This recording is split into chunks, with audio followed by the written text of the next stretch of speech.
Hello everyone, welcome back for an exciting video today, and I'm going to be talking about how to manage your finances as an overseas nurse in the UK. I'm going to be discussing your starting salary, and if you get a rent, how to manage all that. So let's look out for the main video. You can see it's snowing outside, so I wanted to show you a bit of some snow as well. Anyway, let's dive into the main video.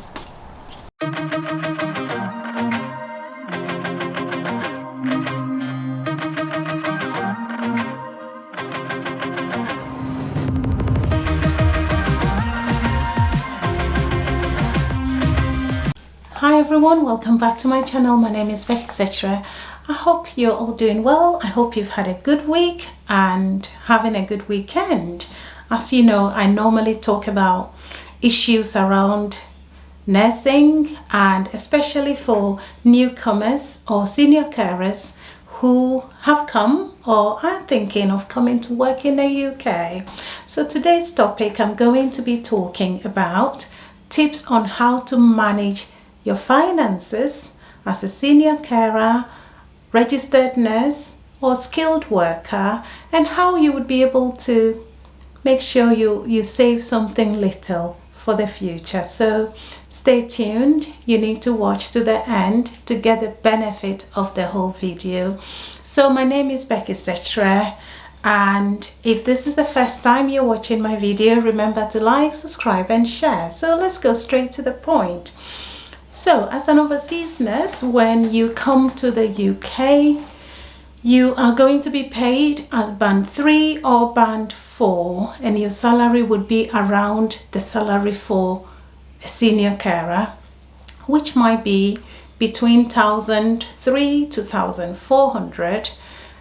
For those who are senior carers, if you do extra shifts, you may get a little bit more, but it depends on where you're working and how much your employers are paying you. When you become a registered nurse, after going through your OSCE, you've got your PIN and you've become a registered nurse as band 5, so this is for nurses. Your first pay point, you would be earning 25,654 per annum. So after deduction, you would take home £1,637. That is roughly, that is what your take home would be as a registered nurse after you completed your registration with NMC without any extra shifts or anything else. And as I said, this is based on NHS salaries. In London, I don't know, it might be a little bit higher, but this is also again about people living outside of London. Now, when you get to the second pay point, when do you get there? So when you work as a nurse, registered nurse, up to 2 years, you move on to the second pay point. So second pay point, your salary would go to £27,780 per annum, which means that your monthly salary as a registered nurse in the NHS would be £1,707. That is roughly per month. So listen to the figures very well so we can make the point as we go. And when you get to the final pay point as a band 5, your salary, which is 4 years, after 4 years experience going, or from 4 years of being a band 5, you get to your final pay point, agenda for change pay point, and your salary goes to £31,534 per annum, which means that you're going to be earning £1,896.53 per month after deduction. So that is what you take home. Now, senior carers, yours would stay between 1,003 or 1,004 per month. If you do extra, which means that you're working flat out, you might make a little bit more than that. Once again, it depends on where you are. Let's talk about accommodation. So if you're living outside of London, you can get a 2-bedroom house roughly around 750, some places 700 or 850, some even 900 per month. Now, when you get the rent or the house to rent, it doesn't mean you're only paying that rent, which is 1,800, about 800 or 900 or 750 or 700 pounds. You have other things you have to pay after renting a house. So one of those things is something we call council tax. So council tax is paid to the city council where you are living at. And when you pay that, it's used to do a lot of things in a community, such as your bin collection and several other things. I think some of them goes into schools because we don't pay school fees. It goes to a lot of different things anyway. So it's mandatory. We all pay council tax, and it is based on bands. So the banding is based on how much the house was bought or the cost of the house. So if the owner of your house probably bought the house a bit not too expensive, you would be in the starting band, which is band A. So it starts from band A to band H. So average for band A is about 1,229 per annum, which you might pay about £102 per month. So that is in addition to your rent. So you need to think about this carefully. If you are single, you might pay a single rate, which I don't know.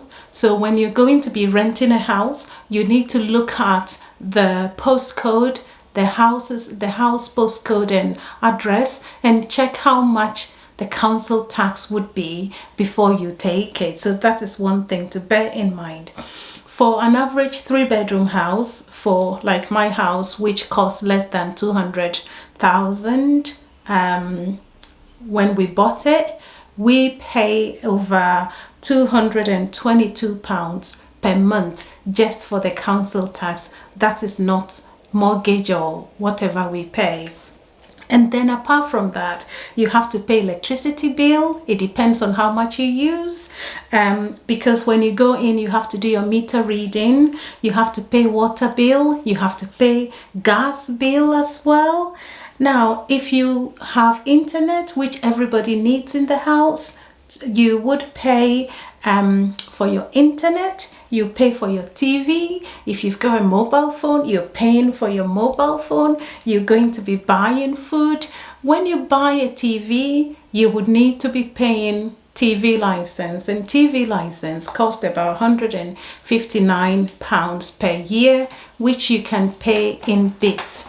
So as you can see already in the UK, we work hard, and yes, the salary is not too bad. However, at the end of the month, when you get your salary, you also become like a paymaster, and you have to pay all these things. So when you come and you are single, normally when you come, you'll be offered an accommodation by your employer to stay for about 2 months. Some would give up to 3 months before you move out so that new people would come in. If you're single, the best thing would be to search for an accommodation like a shared house or shared property. And some of them actually, you can search for an all-inclusive one. So the all-inclusive ones means that you're paying the rent and it includes water bill, gas bill, and everything. So if you're in a shared house, you would get something like that. However, if you have a family, then it means that you would need to find a place for you and your family. And as you know, I've talked about the rent already. These days, house prices have become very high in the UK, especially wherever you are, whether it's outside or inside London. As for London, it's extremely expensive. Outside London, it's slightly cheaper. London, you can get a 1-bedroom for maybe 8, 9 or 100 or 1,000 pounds or more. Once again, in London as well, you can get a shared house where, you get all-inclusive. Again, as I said, if you have a family, then you have no choice. So when you go into the renting for the family, then you have to make sure you have a lot of money, not a lot, because when you go into rent, you need to pay a deposit, and that deposit is up to at least 5 weeks of the rent. So if you are paying 800 per month, you would have to add 1 week extra rent to it as a deposit. That deposit stays with your landlord. They don't give it to you until the end of your contract. If nothing spoils in the house, then you get your deposit back. But if you spoil anything in the house, so be careful and look after whichever house you rent. If you spoil anything, they will deduct all that from your deposit and give you the rest if anything is left. So you are paying the deposit. In addition to that, you're going to be paying the first month's rent, because we pay rent a month in advance. So you need to, make provisions for all of that. Now, to be able to manage your finances, there are a lot of things you can do. The first thing is, when you're going to buy food and things, you need to shop around and see which ones are slightly cheaper, which ones are reasonable. Don't go buying unnecessary too expensive. It depends on your pocket anyway, so you buy what you feel you want, but it's good to shop around. If you've rented a house and you're going to be needing to pay, you will be paying gas and electricity and all that. Shop around. There are several electricity and gas companies.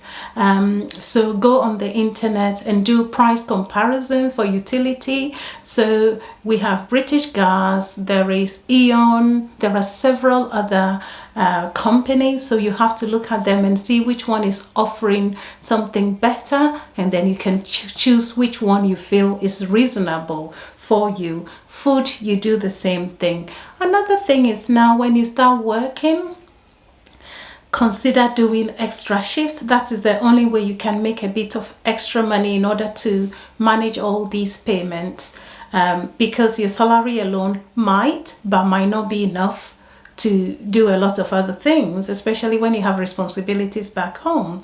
So what we have, something we call bank shifts. So bank shifts basically means you register with a hospital bank.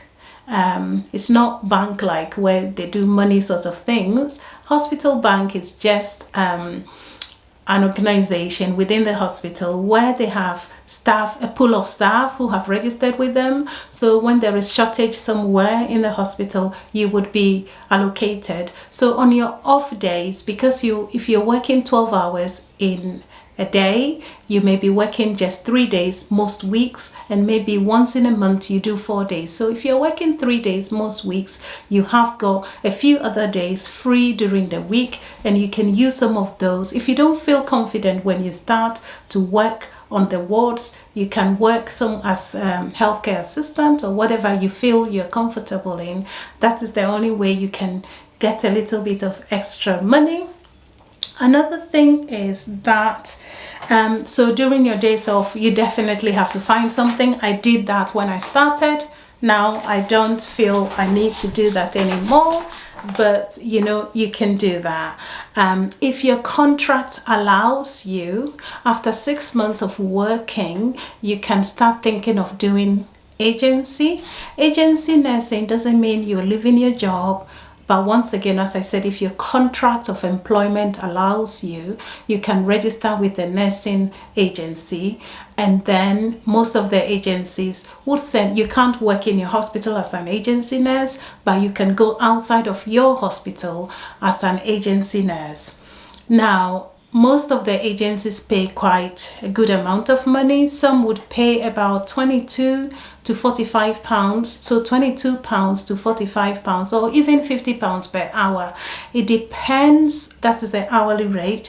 It depends on specialty, or it depends on whether you're working nights or days. So when you do days, it's not as good, the rates are not as good as when you're working night shifts. So night shifts are better. If you're an ITU nurse, you get a little bit more extra because they pay ITU. Agency nurses quite good. Dialysis nurses and other specialties, they pay them a bit better.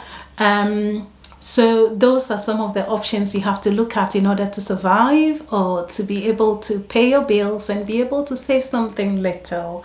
But when you're doing agency, there are a lot of things to bear in mind about your taxes, because when you're doing extra shifts in the UK, you are going to be paying a lot more tax. Some of them, they do what they call payee, which is pay as you go tax paying system. Some of them go through umbrella companies. When you register your agencies, would explain all that to you. Or one day I might do something on agency nursing and I will talk to you about that.